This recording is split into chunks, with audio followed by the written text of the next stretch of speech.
Hello, welcome to the Special Moves podcast. My name is Mike Williams. These guys are Jake Lukowski and Liam McKelvey. Forgive me, I'm in a dressing gown today because that's just that's how I feel. If you're listening, who cares? It's business as usual, isn't it? But it's sort of like shabby chic, if you know what I mean. Yeah, yeah.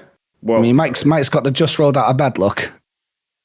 Probably because he's just rolled out of bed. Happened. I have had a shower though, and a crumpet. So. I was at a rugby game in Cardiff. I was in Cardiff at 7 p.m. yesterday watching rugby, and then it's what is it? Which, for context, for anyone who doesn't know or care, is like quite far away from your house, isn't it? It's not like you were just like down the road. It's like hours and hours away. I was down the road, but it was a long road. It was very long. It's 10:30 a.m. now on Sunday, so we drove back up last night. Yeah. So, yeah, my voice is a bit groggy and stuff. But. Yeah, well, I lost my voice entirely. I think illness reasons. Well, it must be, mustn't it? Because I didn't go to a rugby game. But I'm back just in time for this. And Mike has put a ban on sort of gaming preamble before these podcasts start. To be honest, no. The ban is on any and all conversation. But that's what it is. Yeah, late. I was 15 minutes late, so obviously you and Liam had to sit there.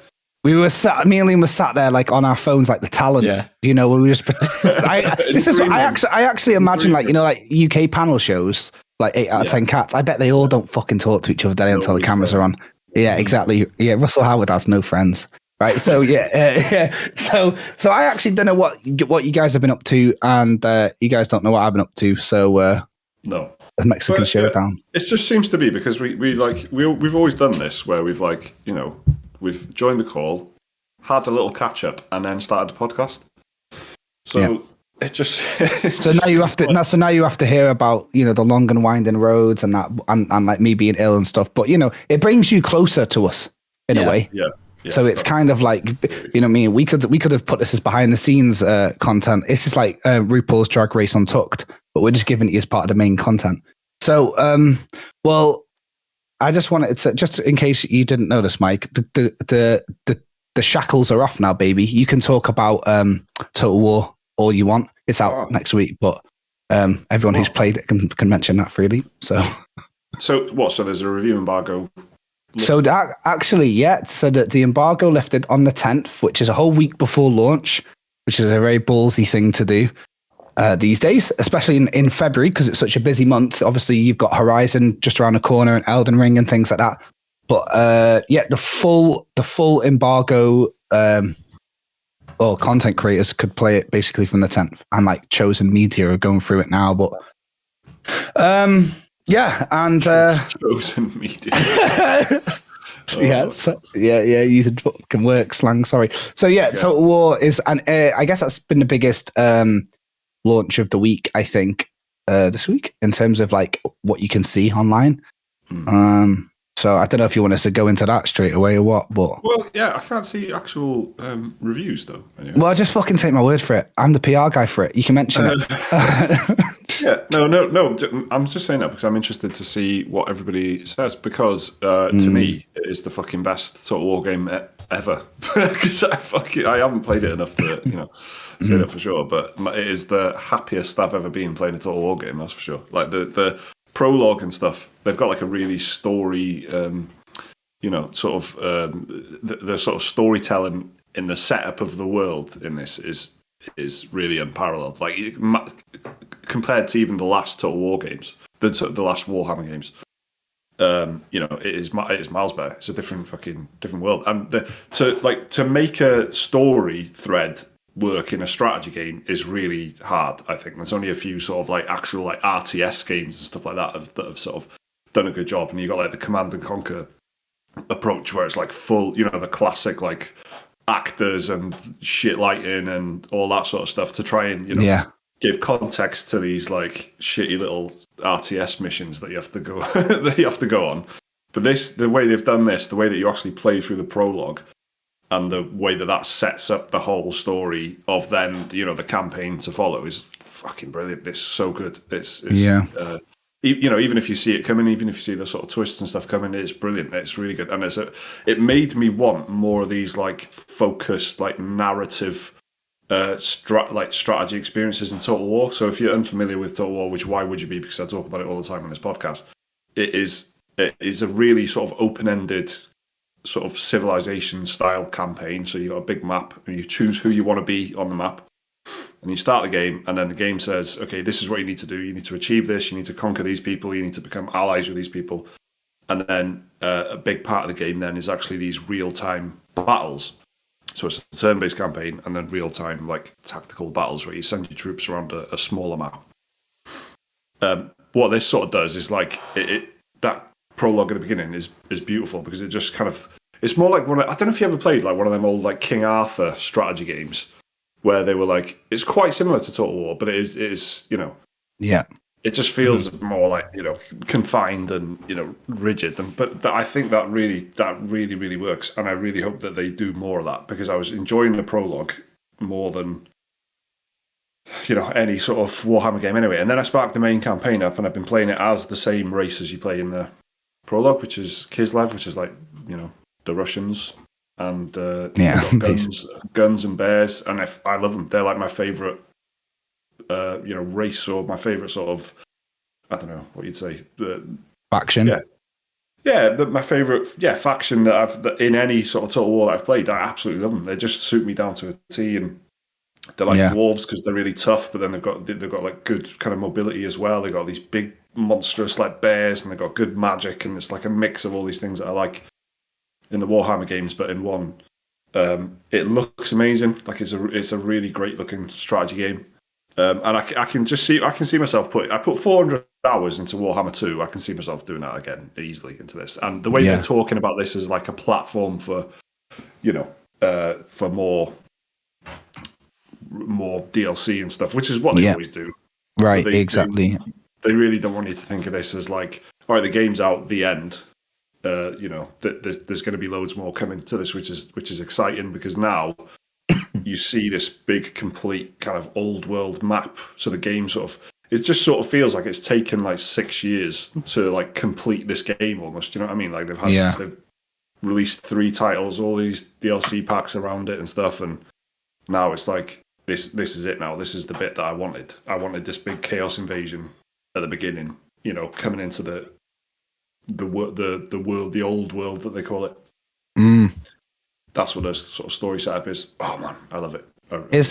I think it's like done something that I think all types of media try and do, which is like, you know, have a crescendo. Like this is the last one, right? And it really does feel like the best one, which is what you should feel about like Game of Thrones and stuff like that, you know. It feels like watching the Return of the King sort of thing, where it's like, Jesus Christ! Like I remember when I was a kid watching the Two Towers and thinking, this is amazing. Like this, you couldn't make a better fantasy movie than this. And then, you know, and then they do it. Yeah, I'm excited. I really do think it'll be the one to get people in because, like, the long and short of what you were saying at the very beginning is there's like a proper tutorial. Like, there's like kind of like a little tutorial for in the other games where it sets you a very, very like short term objective. Basically, like there'll be a guy like. Just in your peripheral, like you can just see this guy and it'll be like fuck him up, but you don't have to do that. But in this one, the stabilizers are on. It literally says press end turn, and you can't do anything else till you end the turn. So it's the storytelling that comes with that as well, and you sort of look at the map and where you are on the map. You're in like a little valley, and you have to just make your way through the valley, and you know the way that they bring the gameplay into that when you know. Bringing in more troops and stopping at a camp rather than you know occupying a settlement and stuff, which is just it's great.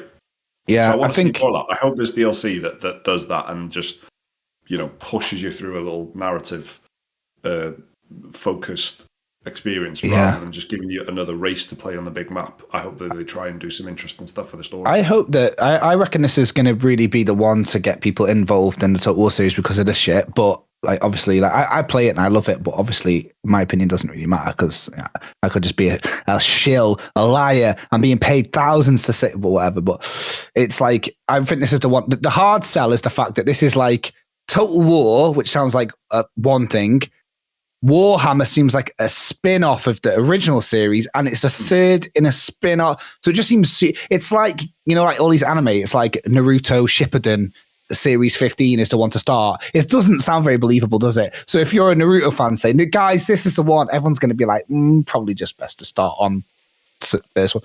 So they put it on Game Pass, so most people get in that way probably. So yeah, it's really cool. I've been playing a lot of that.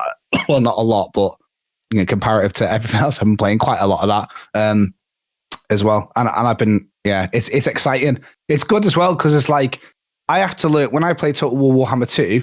You have this horrible thing where like you're on the back foot. Like I had Mike over my shoulder once at a games convention, like steering me to a Pyrrhic victory. Then since then, it was literally going on Wikipedia and looking at battle formations to understand why I need to use spearhead formation, and then watching like a bunch of neckbeards on the internet talking me through like fucking the best way to kill slingshot throwing rats and that. But with this, you can figure out yourself with the help of the tutorial and stuff. So that's really cool. Speaking of carving through waves of enemies, I want Liam to help me with this one a little bit because I have no idea what's going on. I was playing the new Dynasty Warriors, and Dynasty Warriors 9, the demo. No, the full game. I got the full game. Oh, right. Illuminati, and it's out on Tuesday or something like that. Yeah. But it was offered to me, so I thought, you know what, I'll give it a go. I've got no interest in this sort of thing. Normally, I don't. What's the type of game called? Was it like a Muso or something? Muso, yeah. Yeah. Mm-hmm. So that's like, I love that. I love that I'm saying it in front of Liam because it's like someone's dad trying to explain the internet, isn't it? So correct me if I'm wrong, but from what I understand, these are the types of games that kind of revolve heavily on you being like Neo in the Matrix versus like 1,000 Agent Smiths. You're just going in, carving your way through. Yeah. But this Empires one's apparently pretty different than the others. I think it's a bit more of like a overworld focus. So like there is a bit of this, like I don't want to say Total War elements, but I realize there's quite a bit of the map. It's like you've got certain points. Do you want to, put your priority on diplomacy or, your people? So that to me was just a bit. I think that's quite refreshing if you're probably into these games, because I've not played any. I'm quite all right to just get into the map and start literally battering everyone. So I was just kind of autopiloting my way through this, going, go on, I'll invade this area of China, whatever, going there. And then I've got a guy with like a big flail and stuff, but I'm having a good time. Played about 6 hours of it. Couldn't tell you what my name is, what I'm doing, or who I am. So I don't even know why I bothered bringing it up. But what I will say is, it's pretty good. Like it's decent. I have no value though, because I can't compare it to any of the other Dynasty Warriors titles or even Hyrule Warriors, nothing like that. I've never properly played any of them ever in my life. I know that you guys are pretty sweet on some of them. Is it like Samurai Warriors, Liam, and Hyrule Warriors? I played the demo of this, the Dynasty Warriors 9 Empires. I played it for half an hour and put it off. But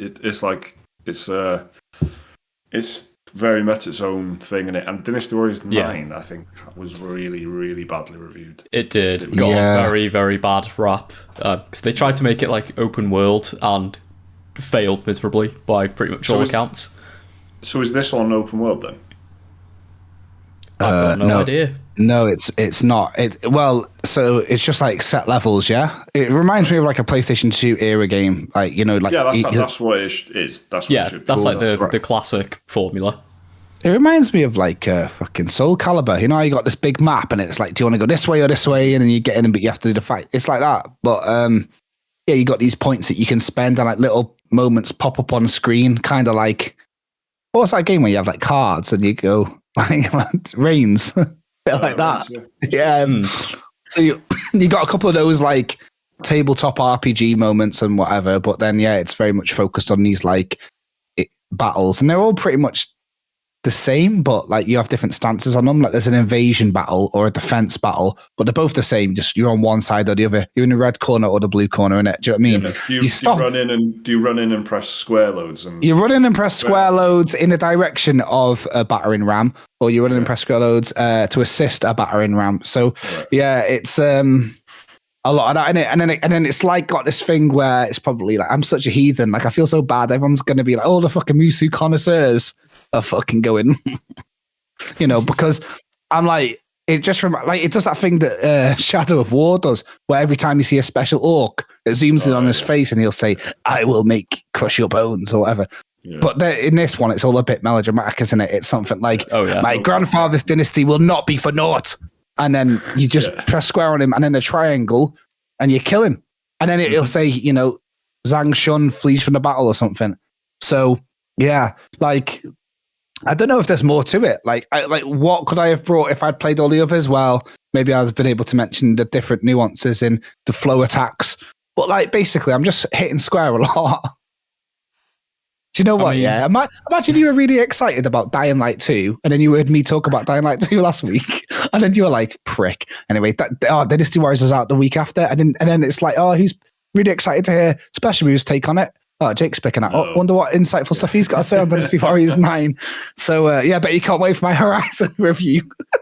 No, look, I'll tell you, I'm having fun with it, but also, this could easily be the worst one in the series, and how would I know? But yeah, it was all right. Yeah. Yeah, it's very much an acquired taste, like, for sure. It is a niche game, but they are pretty much the same game a lot of the time, just with a different coat of paint, or occasionally you get the one that's got, like, an anime license, like there's a Berserk-themed one, Gundam-themed ones, but they all play pretty much the same, to be honest. And I say that as someone who really likes these games. Yeah, I felt like I put out a tweet or something saying, like, what the fuck is this? And then I had loads of, like, it was like, I felt like I had loads of fucking watchtowers being posted through my door. I had a load of people saying, welcome to the family. Try this extensive list of 15 tiered Musu games that you'd like. I'd really recommend the Gundam one and Samurai Warriors 5 or something.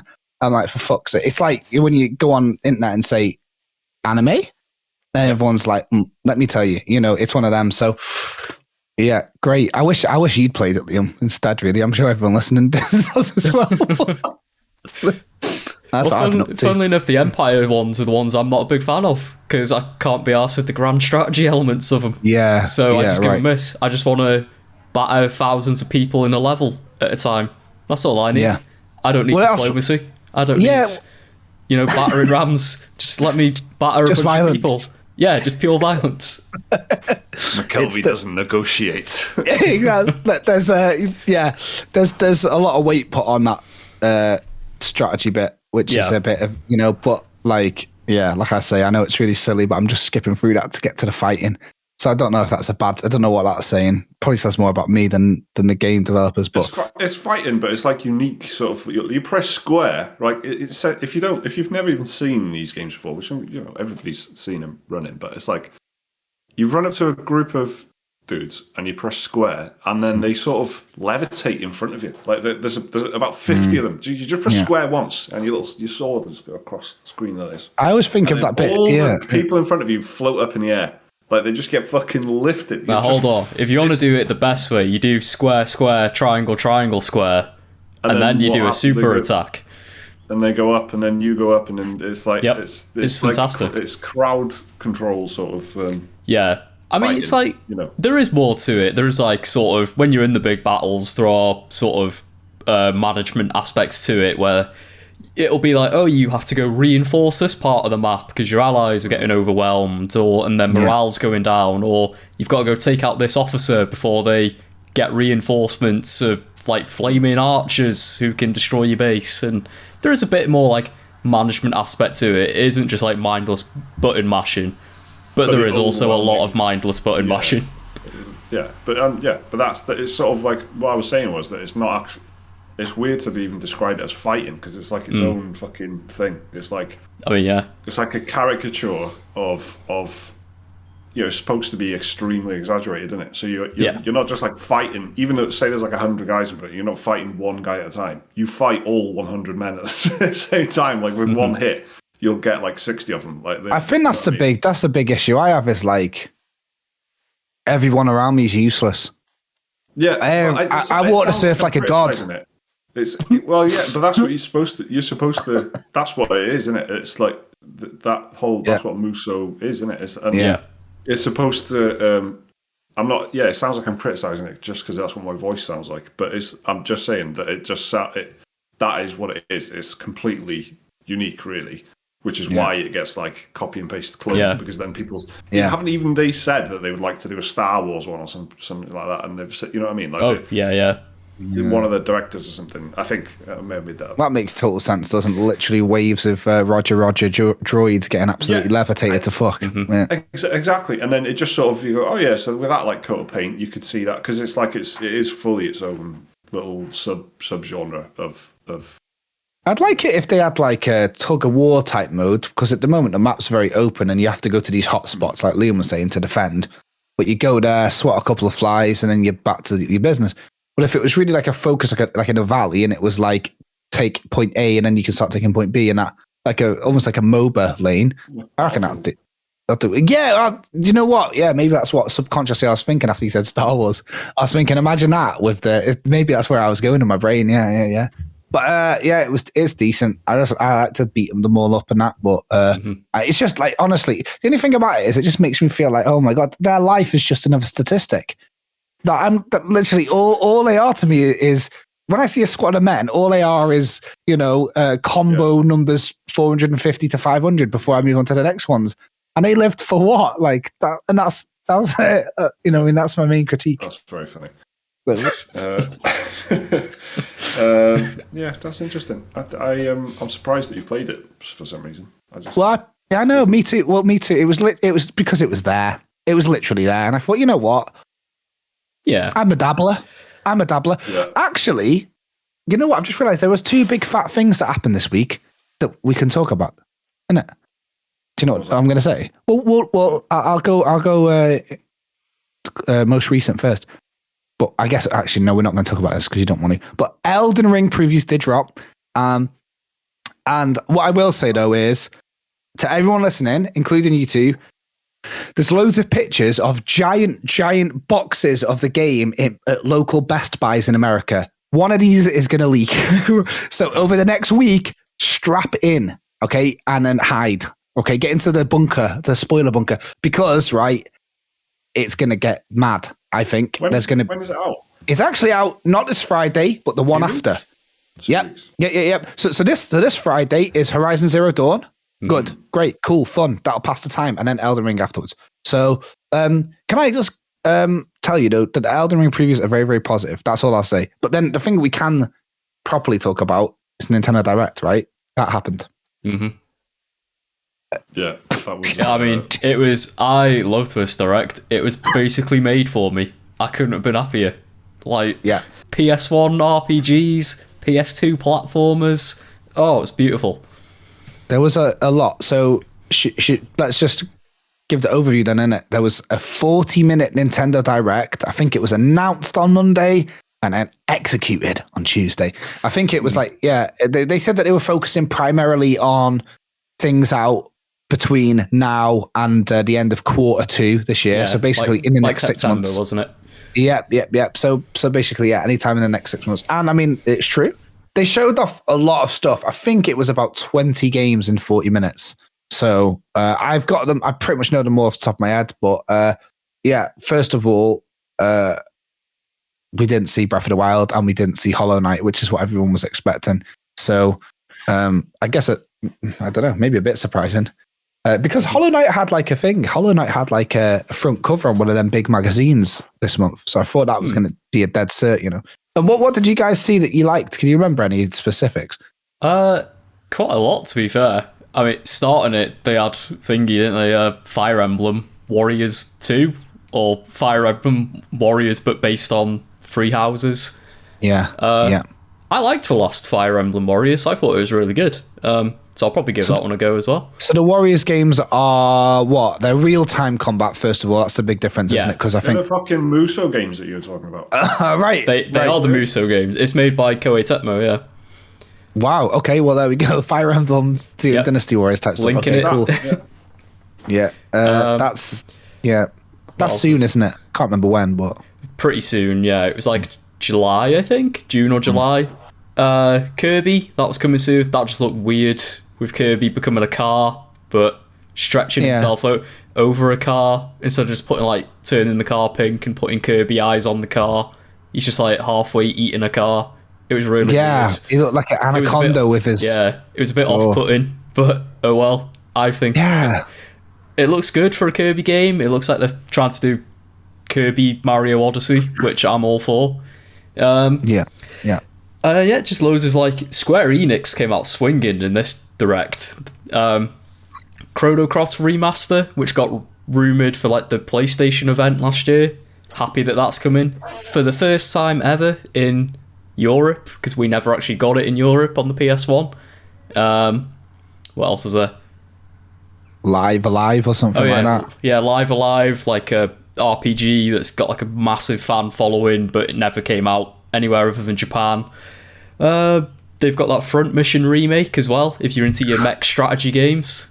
And they had something else. There was Triangle Strategy again, that popped up for a little bit. Yeah. That's all I can remember off the top of my head for Square Enix. But then, stupidly, I'm playing fully to my nostalgia. The one I am most excited for was the Klonoa HD collection. Because, oh man, Klonoa is the best. I love Klonoa. So good. And this is just like a remake of the first one and like a HD port of the second one. Klonoa is just a really random, and this is what I mean. I've got a bone to pick. Yeah, I have another podcast. Sorry, boys. And my co-host, esteemed co-host, but now I feel like I'm a bit ashamed of him because I don't trust him. He guessed Klonoa. You don't guess Klonoa. He's not Mike Williams, is he? I mean, being a fucking weirdo and dreaming about something. You don't guess Klonoa, do you? So he must have known, innit? But do you talk about us like this in your other podcast? No, nothing but love. Nothing but love.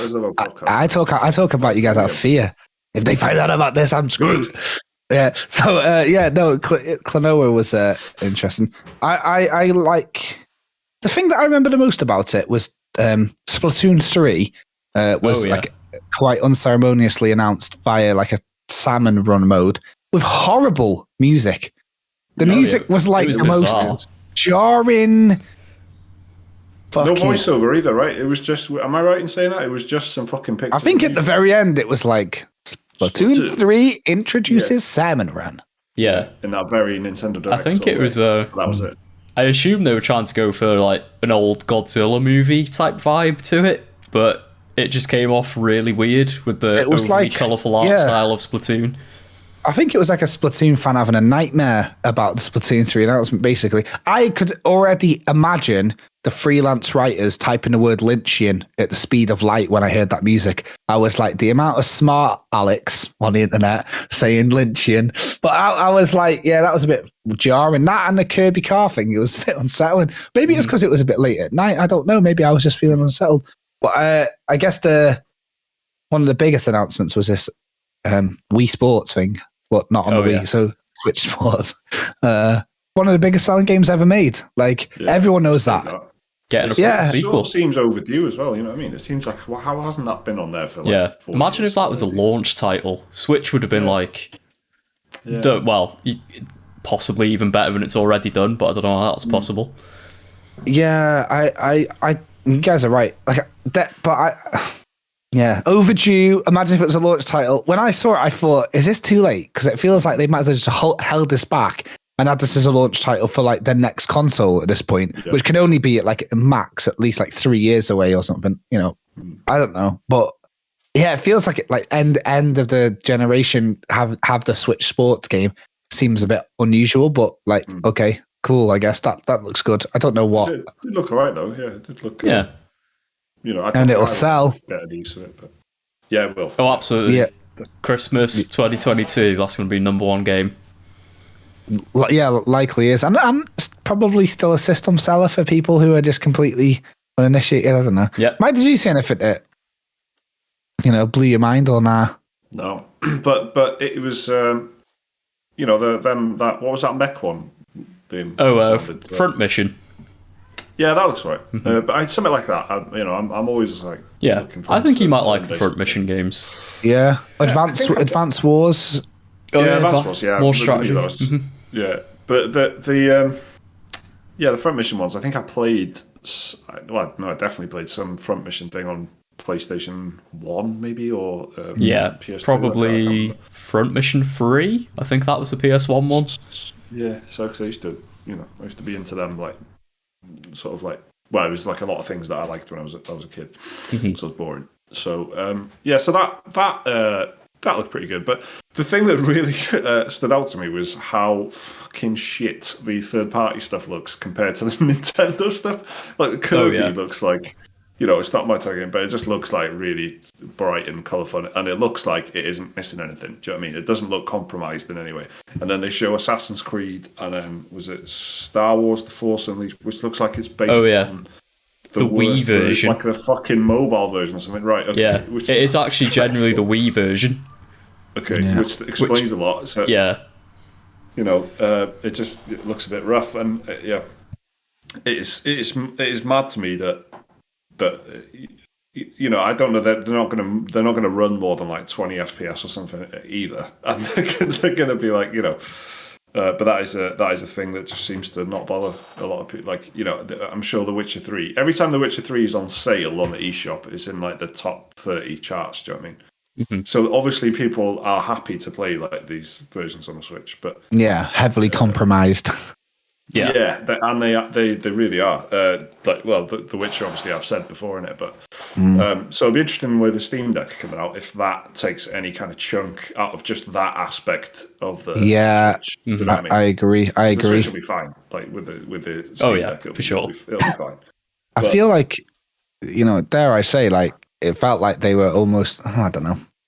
I don't think like it was any reaction to it, but it was interesting how many of the games that they announced during this were like games that couldn't have been made without conversations between very powerful people in Japan. Like Live Alive being remade sounds like it was a deal to be made. Do you know what I mean? So like you couldn't get that on the Steam Deck, So I feel like they're bringing back a lot of these like real like classics from the attic. You know what I mean? Like these deep cuts that like people like Liam really care about, and a lot of people will be intrigued. So I feel like they're definitely having conversations on bringing stuff to make it like a Switch focused experiences, like well curated again. Because like I'll give you an example. It might have slipped your mind for this very direct. Something that normally would be pretty exciting, but based on previous experiences of the limitations, No Man's Sky was announced on Switch. Remember? Oh yeah, the full thing, which is 18 quintillion planets on your Switch, but at what cost? So I played it on the PS4, and I remember it fucking making my fans whir like mad. I remember playing it on PSVR at Mike's house many years ago now, it was, yeah. And I have a feeling that the Switch version is going to be a lot more like that than you might realize, I looked at it, though, you read about the third-party stuff not running well. I looked, and the trailer certainly looked good. I was like, there's a lot of pop-in, but there is now, even on PS5, Yeah, I don't think I'm going to get it because, No Man's Sky especially is one where, like, it really, if it works, it works. But if it doesn't, if it is straining like it was on the old PS4 and all that sort of stuff, it really it is painful. Like, so, and because I've already got that, like, I've got the perfect version of it on PC.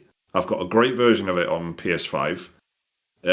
Which tick two boxes. I'm never going to want to play it in bed. I don't think. I'm never going to want to play it. It's not that type of game, is it? No. Yeah. So I don't think I'm gonna go for it. But it's again though, this will be in the charts and the eShop and stuff. On it, it'll be people will buy it loads, and I'm really happy for Hello Games really that they've managed to fucking pull it off. Yeah, definitely would have been one of those on the wish list, and from what I understand, they've been working on it for years. Do you know what I mean? It has been a couple of years at least. That's funny because it's like we're No Man's Sky, previous apologists, now evangelists, and firm believers that nearly everything is better on Switch, but neither of us are going in for it. Yeah. So that's saying something, isn't it? It will reach new people as well, though, won't it? And even just the color palette and stuff, and there'll be loads of kids and stuff who've got nothing but a Switch and whatever, and it'll be a way in for them if they want to. Can you imagine like the limitation, not the possibilities, like outweighing the limitation now, isn't it? Like, it will run like shit, but imagine if you were like a little kid and you had like No Man's Sky. It's the only game you'd ever need. Yeah. The fucking metaverse, man. It is. Yeah, I keep watching these videos of Limmy, like just do you? That's what. Do you know what Mark Zuckerberg's fucking deal is? Right after we recorded last week, I went to London, and there was a bit of a problem on one of the main lines. So my journey was 5 hours long, and the entire time I was watching Limmy reacting to other people's stuff. I don't like these React channels, but Limmy's got this, like, honestly, Limmy's done one. He's done one reacting to the Metaverse trailer, which is a minute long. The video's 50 fucking minutes long, like, you know. I see. Unbelievable. So yeah, Nintendo Direct. I think it was pretty consistent all the way through. Like, you know, there was, I guess a lot of people were gunning for Mario Kart news, and they got it, but maybe not in the way they wanted. Which was it's going to be, I think, 48 courses added over the next couple of years, all the way up till the end of 2023. Like in my banquet, man. 48 courses. 48 courses, yeah. 3 Michelin stars. Yeah. I think that's interesting to know. I think what's most interesting for me was when I saw it was to the end of 2023. So I thought, right, so they're not putting out Mario Kart 9 until 2024 at least. So is there going to be a new Switch in that time? You know what I mean? What's the date on it, isn't it? Exactly. Basically, yeah, saying it like they're committing to the Switch and Mario Kart 8 till at least 2024, then, aren't they? So yeah, that was interesting. Like, I don't know what I saw that was really impressive. So I don't know. It doesn't. I can't remember the last time a Nintendo Direct like really blew me away, because it's just I've got almost everything I want on my Switch, you know, that exists. So if it's not a new like Nintendo game or a new indie game that is, you know, some sort of Switch timed exclusive or something like that, do you know what I mean? I don't have the same like Liam level nostalgia for like the deep type. I mean, I was going to say, like, you know, when people sit through the Direct and go, oh, why do they keep making just nothing but remasters and HD remakes? Who the hell's buying these? It's me. I'm the one who's buying Liam's these. Like, yes. Yeah. No joke. When Klonoa came up on the screen, I audibly shouted. Yeah. I did. Like, I was that excited. I was stupidly excited for Klonoa. I saw a lightsaber and I was like, is that Knights of the Old Republic 2? No. That is I was hoping it was Old Republic too, but I made a bingo card of things I want, like predictions. I got 13 right, and was one of them Klonoa? No. You don't guess Klonoa, do you? No. Don't guess Klonoa. I put Anya Taylor-Joy, and if she was there, that would have completed my bingo. Like, I would have got the thing, but unfortunately she wasn't. How was she just? Well, she's Princess Peach in the Mario movie. Princess Peach in Mario. She could have done an announcement or anything. That's a movie, sort of, some sort of. Yeah, we're excited to show you, because, like the only bit of live action excitement we got was those like announcements about MLB. Remember? Yeah. There was some baseball guy. The baseball player who really did not want to be there. Yeah, exactly. So let that be a lesson. I quite like that they just get that like presenter, in the middle, and he was like, there's just back-to-back trailers, but for some reason, occasionally they just come out of the trailers and go, that was that trailer. Here's another trailer. Let's carry on looking at the headlines. Yeah, that's what literally he'll say, isn't it? Yeah, absolutely. It's totally like there's no like form to it. He just pops up occasionally, and he's like, "Well, that was that. Here's another one." You know what I mean? Yeah, there's plenty more to come. Yeah, exactly. So yeah, Nintendo Direct. It was consistent, wasn't it? So, and I guess the thing about it, though, right? The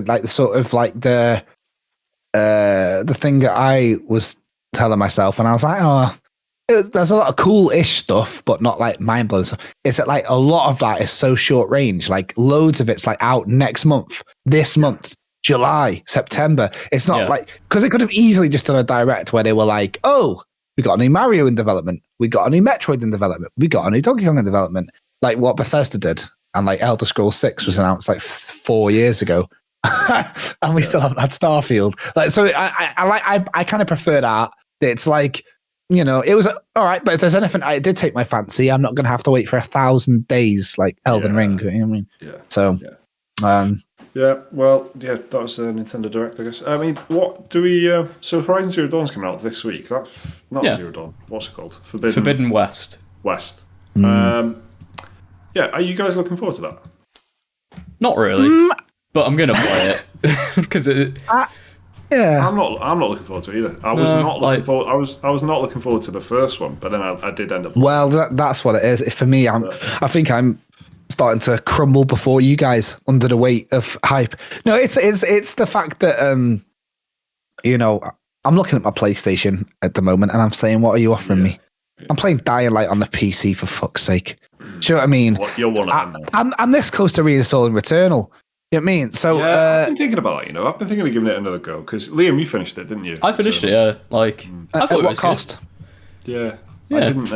I liked the packaging around it. Do you know what I mean? I like the art and the music in particular and the mood of it. I loved. But then the actual fucking jumping over blue orbs is like, yeah, exactly. That's where I stumbled. I like a roguelike more than anyone I know, and I don't want to know about this really for some reason. I think it's the little, as Liam says, a little bit of bullet hell. It was a lot of bit of bullet hell, and it was a bit, of bullet hell.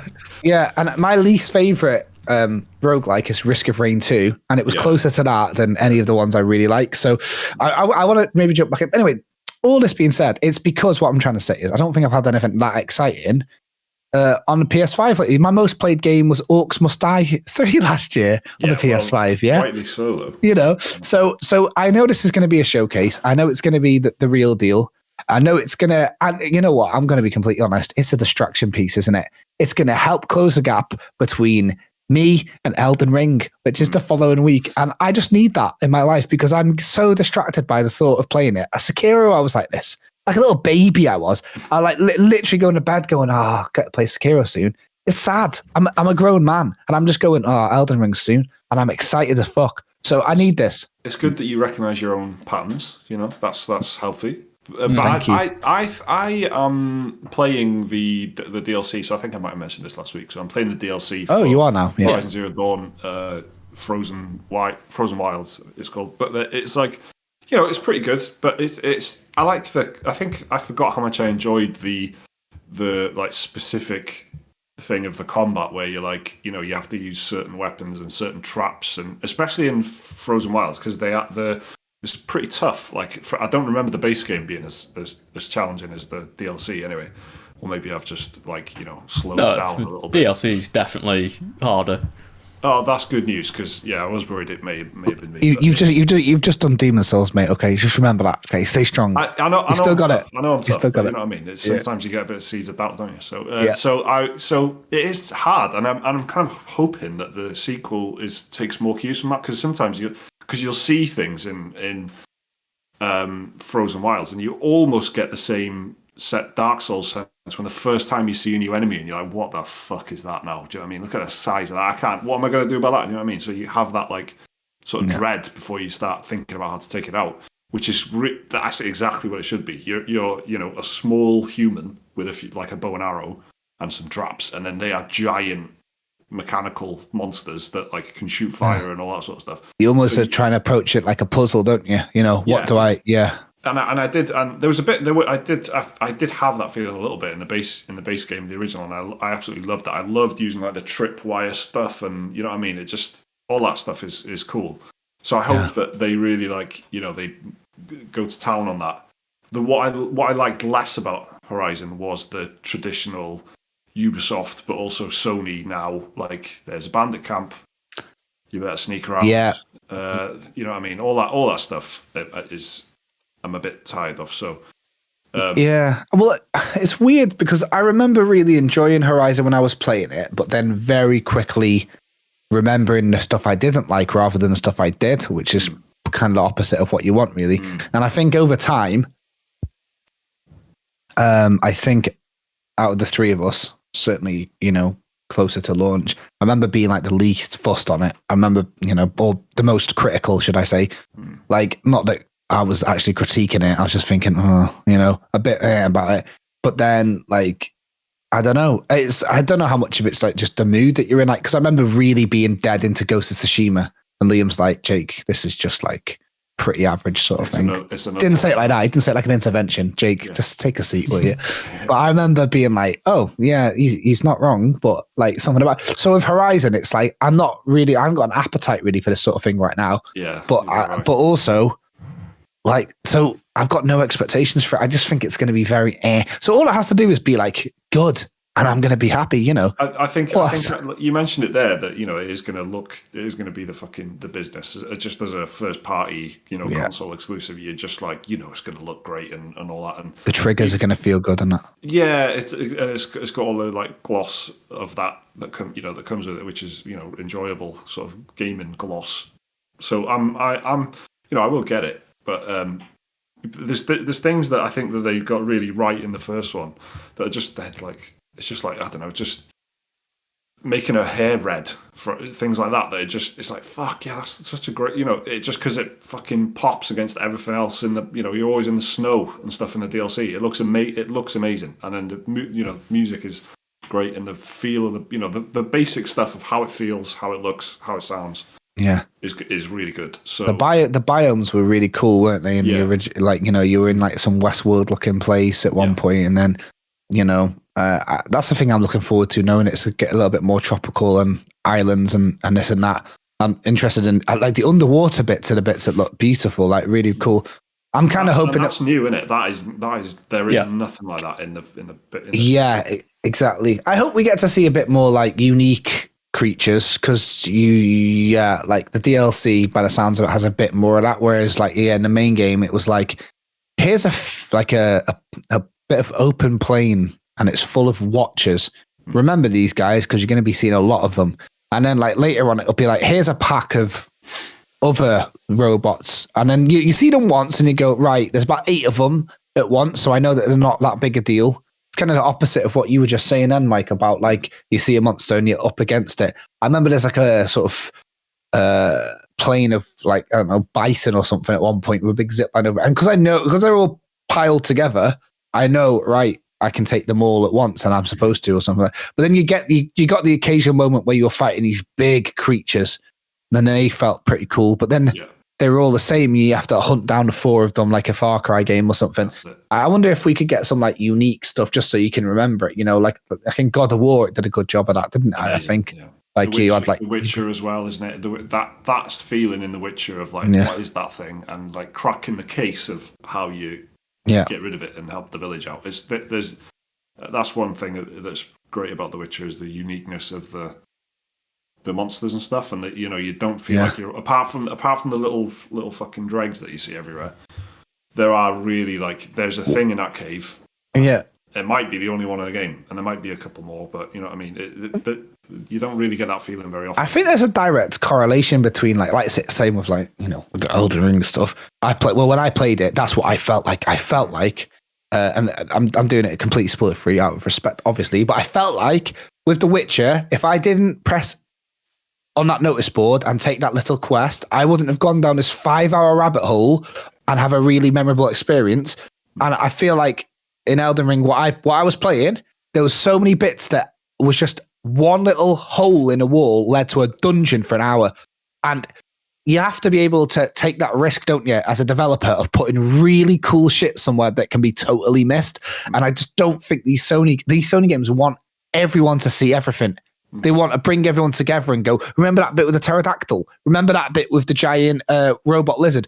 But I think the real stuff that, you know, gets the real people talking, like think about Bloodborne and all of the intricacies of the map there, and think about all the really cool places, like the abandoned workshop and that. People would have missed that. And in Dark Souls 3, the Nameless King, completely missable. Like, so I love that. I love the idea of there being like cool, unique things that you could completely miss out on. But I'm almost like 100% certain we're not going to get that. They're going to want us to see everything. They want to take you on a tour, don't they, of their game? Yeah. And it's a guided tour for real, rather than, you know. So that's coming out on Friday. It's on PS4 as well, so it's not a PS5 exclusive. It's a PS4 and PS5 game. It's Horizon Forbidden West. Also, which we already mentioned earlier, Total War Warhammer 3, which I can't believe it's actually out on the 17th. Yeah. So I absolutely love it. And if you like strategy games, like Jake said, it's on fucking Game Pass. Yeah. you got to give that a go. You got to give that a go. Dynasty Warriors 9's out as well this week, Jake. So that's the Empire's one or something like that. I don't even know if the embargo's even lifted. It might be a launch day embargo, but oh well. I had it's been out in Japan for months and months and months. So if you want to hear somebody who knows what they're talking about that, you can just go on Google in it. But yeah, what's that out on? Everything. Yeah, just all the shit. You know what I mean? Switch as well, apparently. No. Oh, it was running. They put them everywhere. It wasn't running good on my PlayStation. I'll tell you that. PS5. The trees were disappearing. That's part of the reason why I put it off, because the popping was like fucking. Oh my, yeah.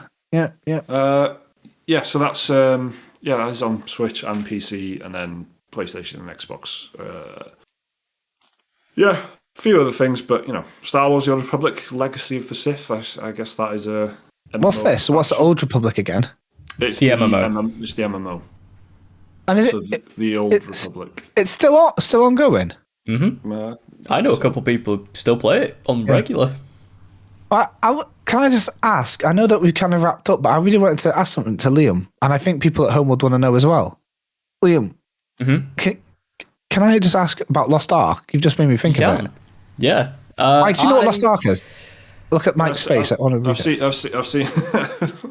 Go on. I've seen it. I've seen that it's really popular, but I don't know what it is. Okay, Liam, can you talk us through it? Because I didn't know what it was until you said.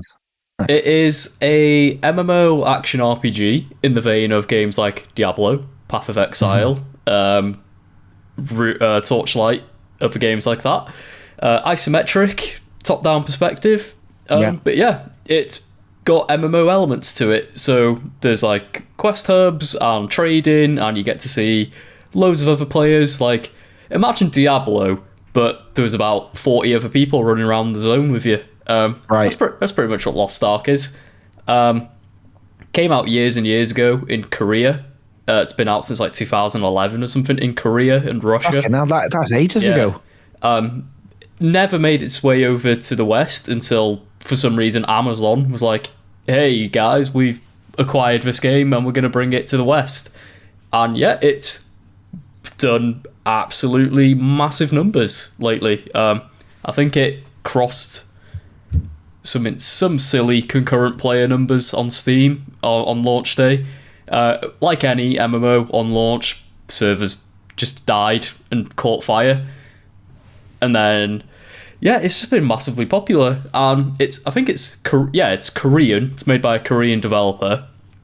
But yeah, it's an action RPG. It's very flashy. It's got a lot of Black Desert Online vibe to it, where you press one button and your character does like 7 spins into a combo. It's all really beautifully well animated with loads of particle effects popping off. Yeah. But yeah, it's very streamlined for an MMO. You're always constantly moving forward. There's always like this constant sense of progression. You're never stopping in an area for too long. You never like backtracking to a city hub. Like, you'll go into a zone, do a couple quests, and you'll be off to the next zone. So it's got this feeling, it's got a very addictive feeling to it, where like, because of this constant moving forward, it's giving you that like, just that fix of, it feels like you're accomplishing something every time. It follows a lot of like the classic action RPG like archetypes. So you got your melee classes, your ranged classes, mages, all sorts. I'm playing as a artillerist, which is a subclass of the gunner class, and just has like a big artillery cannon. And the combat is very satisfying as this guy, because it all in one. It's a cannon, a Gatling gun, a shotgun, a sniper, all in one big cannon, and it's really well animated. Combat feels great, even though it is just the usual ARPG, like right clicking on something to attack. You got your skills on cooldown that you alternate in between. You know, you got all like your potions bounce to like F1 and stuff, and you just hit one of them occasionally if your health's getting a bit low in the middle of a fight.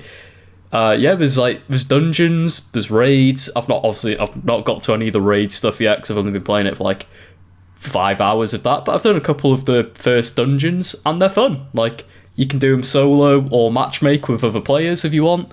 And it's really friendly to both single players and multiplayers. Like, a lot of it you can do just solo if you want. You don't have to interact with anyone if you don't want to. Good. But it also makes it really easy to party up with people and have a good time as a group if you really want to. Did you mention that it was free? No, I did not. It's completely free to play as well. That was a surprise when I found out. See, yeah, you can get it on Steam. You can get it on the Amazon Games launcher, which is a thing apparently. It's available. I mean, I would say if you even have a passing interest in it, give it a go. It's free. It's no harm done. How free are we talking? Are we talking sort of like, Candy Crush run out of gems free, or are we talking like Apex Legends where like basically a proper experience the way, because when I looked at it, it is free, but I saw that they have, of course, like the shit-eater pack for £5, but then they're like pleb pack for £10, and then like the, big daddy pack for like 900 quid. I think they have like a £200 edition. Yeah. They have like a £50 edition. It's like called the starter pack. I mean, if I'm starting for 50 quid, what's this fucking PS5? So far, I've not noticed any of the free-to-play stuff come in. There is like a cash shop where a lot of it seems to be like pay to skip rather than like pay to win. There's a lot of things like, oh, you want to skip all these, like little shitty quests, like go get 5 rabbit furs for Nigel, whoever he is. There's a lot of like very Korean name that. There's a lot of like seems to be pay to skip more than pay to win or anything. Kind of like how if you started like WoW or Final Fantasy 14, you can pay 20 quid to get the potion to instantly level you to like the level cap. There seems to be more of that than actually like, oh, you've run out of energy for the day, come back in 5 hours when you can do the next dungeon. I haven't come across any of that.